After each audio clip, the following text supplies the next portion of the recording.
जय हिंद, वंदे मातरम। स्वागत है आप सभी का फ्री एग्जाम जिन यूट्यूब चैनल पर। दोस्तों, अगर आप झारखंड JFWC की परीक्षा देने वाले हैं तो आज ये हिंदी का 5वां प्रैक्टिस सेशन होने वाला है, जिसमें हमने केवल वही प्रश्न शामिल किया है जिस प्रकार के प्रश्न आपके एग्जाम में पूछे जाते हैं। तो आपको सेशन में अंत तक बने रहना है और अंत में कमेंट करके अपना स्कोर जरूर बताना है। तो चलिए सेशन को प्रारंभ करते हैं और पहला शानदार प्रश्न देखते हैं। वह कुल्हाड़ी से वृक्ष काटता है, इस वाक्य में किस कारक की विभक्ति है आपको बताना है। 4 ऑप्शन आपके सामने हैं। अधिकरण कारक, संप्रदान कारक, करण कारक या फिर अपादान कारक। तो सर्वप्रथम हम बात कर लें कारक के कितने प्रकार होते हैं, कारक के कितने भेद होते हैं। तो जब प्रश्न पूछा जाए तो आप बताएंगे कि कारक के 8 भेद होते हैं। कितने होते हैं? तो 8 भेद होते हैं। सभी कारक चिन्ह आपको जरूर ध्यान रखना है। जैसे अधिकरण का जो कारक चिन्ह होता है मेपर होता है। क्या होता है? तो मेपर होता है, ध्यान रखना है। संप्रदान का अगर पूछा जाए तो के लिए हो जाएगा। संप्रदान का कारक चिन्ह कारक विभक्ति कह सकते हैं, के लिए हो जाएगा। करण का से होता है क्या? तो करण का से होता है और अपादान का भी से होता है। तो यहां पर दिया हुआ है वह कुल्हाड़ी से वृक्ष काटता है, कुल्हाड़ी से काटता है। तो से का अर्थ जब के द्वारा हो, किसके द्वारा काटता है? तो कुल्हाड़ी के द्वारा काटता है। तो सही उत्तर हो जाएगा करण कारक। क्या होगा? करण कारक होगा। यहां पर अगर से का अर्थ अलगाव होता, क्या होता? जैसे वृक्ष से पत्ते गिरते हैं तो वृक्ष से पत्ते अलग होते हैं। तो जब अलगाव, से का प्रयोग जब अलगाव के लिए होगा तो अपादान कारक होगा। ध्यान रखना है, गलती नहीं करेंगे। अगला प्रश्न है, मां ने बच्चे को सुलाया, इस वाक्य में को किस कारक की विभक्ति है? तो हमने आपको बताया कारक के 8 भेद होते। कर्ता ने कर्म को, संप्रदान के लिए अपादान से, अधिकरण में पर, संबंध काकी के।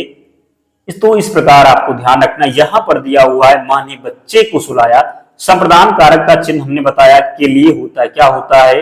तो के लिए होता है। अब तक आपको याद हो गया होगा। कर्म का क्या होगा? तो को होता है। क्या? तो कर्म का कारक चिन्ह को होता है। करण का से होता है, से का मतलब होता है के द्वारा। अपादान का से होता है, यहां पर से का अर्थ होता है अलगाव। लेकिन यहां पर दिया हुआ है मां ने बच्चे को सुलाया, तो कर्म का कारक चिन्ह क्या होता है? को होता है। तो यहां पर आसान हो गया प्रश्न, कर्म कारक हो गया। क्या? तो कर्म कारक हो गया।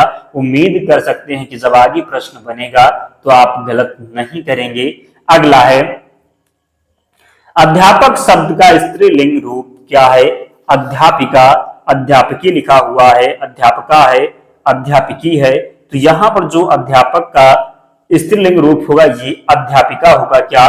तो फर्स्ट ऑप्शन में जिस प्रकार लिखा हुआ है अध्यापिका सही उत्तर हो जाएगा। तो जिसने भी ऑप्शन ये का चयन किया है वो अपने मार्क में जो है 1 नंबर ऐड कर सकता है। इस प्रश्न से अंत में जरूर कमेंट करके बताना है कुल कितने नंबर आपके बने। नायक शब्द का स्त्रीलिंग रूप क्या होगा? नायिका, नायकी, नायिका या फिर नायिका। तो यहां पर आपको शुद्ध वर्तनी कह सकते हैं, बताना है नायक का स्त्रीलिंग रूप क्या होगा? तो नायिका होता है। क्या? तो न्यायिका होता है। जो सी ऑप्शन में लिखा हुआ है सही उत्तर हो जाएगा। नायक शब्द का स्त्रीलिंग हो जाएगा न्यायिका। क्या हो जाएगा? तो न्यायिका हो जाएगा नायक शब्द का स्त्रीलिंग। नेक्स्ट है, महाशय शब्द का स्त्रीलिंग रूप क्या होगा? महाशिनी, महाशया, महाशया या फिर महाशयी। तो आसान प्रश्न, यहां पर महाशय में आ लग जाएगा। क्या? तो आध प्रत्यय लग जाएगा। तो यहां पर महाशया हो जाएगा। क्या? तो महाशया हो जाएगा। जरूर ध्यान रखना है।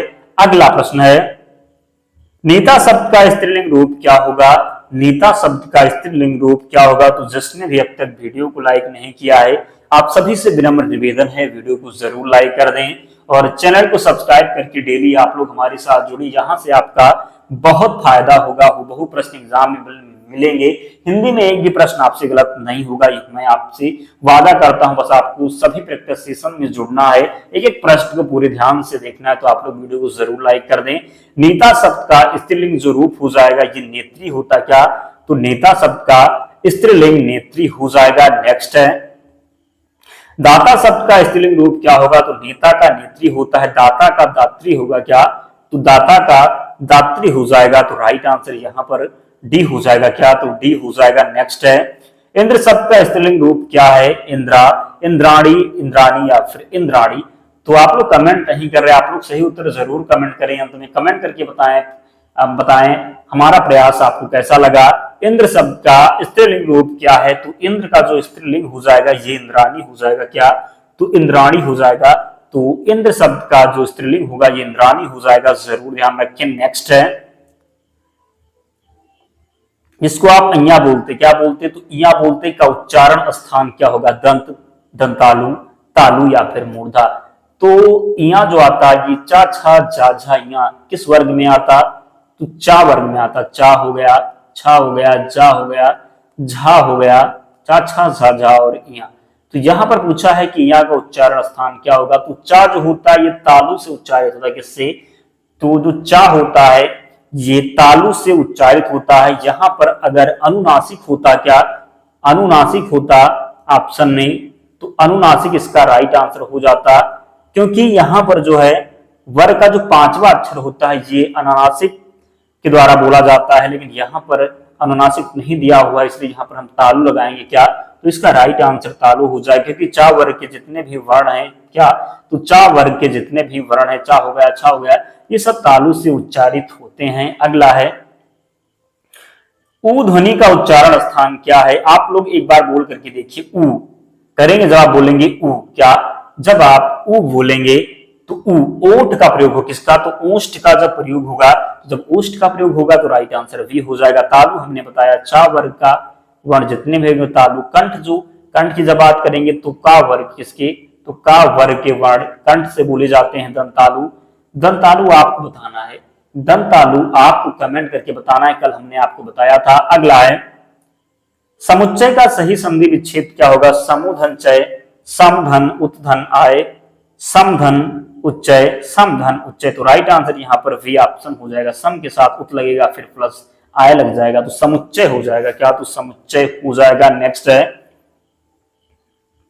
सूर्योदय का सही संधि विच्छेद क्या है? बताना है। सूर्योदय का सही संधि विच्छेद क्या हो जाएगा? सूर्योधनोदय, सूर्यधन उदय, सूर्यधन उदय या फिर इनमें से कोई नहीं। तो सूर्योदय का सही संधि विच्छेद क्या हो जाएगा? तो सूर्यधन उदय होगा। क्या? तो सूर्योदय का सही संधि विच्छेद हो जाएगा सूर्यधन उदय। क्या? तो सूर्यधन उदय हो जाएगा। पूछा जाए कौन सी संधि है? तो गुण संधि है। यहीं पर बात कर लें कि संधि के कितने भेद होते हैं, तो 3 भेद होते हैं, स्वर संधि, व्यंजन संधि और विसर्ग संधि। फिर स्वर संधि के 5 प्रकार होते हैं। अगर पूछा जाए स्वर संधि कितने प्रकार होते, तो 5 प्रकार होते हैं। यहां पर सूर्योदय दिया हुआ है, तो सूर्योदय में गुण स्वर संधि है। कौन सी संधि है? गुण स्वर संधि है। नेक्स्ट है, महेंद्र का संधि विच्छेद क्या होगा? महोधनेन्द्र, महेधनेन्द्र, महाधनेन्द्र या फिर इनमें से कोई नहीं। तो जब महेंद्र का आप संधि विच्छेद करेंगे, संधि का मतलब क्या होता है? तोड़ना। क्या? तो तोड़ना। जब तोड़े आप, जब 2 शब्द बने तो उनके अर्थ जरूर निकले, वही आपका राइट आंसर होगा। तो महु कोई अर्थ नहीं होता, महे नहीं होता, महा होगा। क्या? महाधन इंद्र हो जाएगा। तोड़ने का मतलब ये है कि तोड़ो तब भी अर्थ बने, ना कि वो पूर्ण ही ना हो। तो महाधन इंद्र हो जाएगा, इसलिए राइट आंसर यहाँ पर सी हो जाएगा। क्या? तो महेंद्र का संधि विच्छेद हो जाएगा महाधन इंद्र हो जाएगा। जरूर ध्यान रखेंगे। नेक्स्ट प्रश्न की ओर बढ़ रहे हैं। क्या आप जा रहे हैं वाक्य में कौन सा निपात है? अवधारण बोधक, प्रश्न बोधक, आदर बोधक या फिर तुलना बोधक। तो जब भी आपको क्वेश्चन मार्क मिल जाए, क्या क्वेश्चन मार्क मिल जाए, कुछ किसी से पूछा जाए, जैसे आप जा रहे हैं, आप कहाँ जा रहे हैं, आप क्या जा रहे, क्या आप जा रहे, तो ये सब प्रश्न बोधक है। सिंपल सा प्रश्न है, सही उत्तर तो आप बताएंगे ही। क्या हो जाएगा? क्या आप जा रहे, तो प्रश्न बोधक। क्या? तो प्रश्न बोधक। नेक्स्ट है, मैं यह भी जानता हूं, मैं भी यह जानता हूं, जोर दिया जा रहा है। क्या दिया जा रहा है? जोर दिया जा रहा है कि मैं भी यह जानता हूं। क्या? तो मैं भी यह जानता हूं। इस वाक्य में भी कौन सा निपात है? तो जब भी जोर दिया जाए, बलदायक निपात, निषेधात्मक निपात, नकारात्मक निपात या फिर सविकारात्मक निपात, तो भी मतलब क्या होता है? जोर दिया जा रहा है, किसी काम के प्रति जोर दिया जा रहा है। जैसे मैं भी यह काम कर लेता हूं, तो जब जोर दिया जा रहा है तो बलदायक होगा। क्या?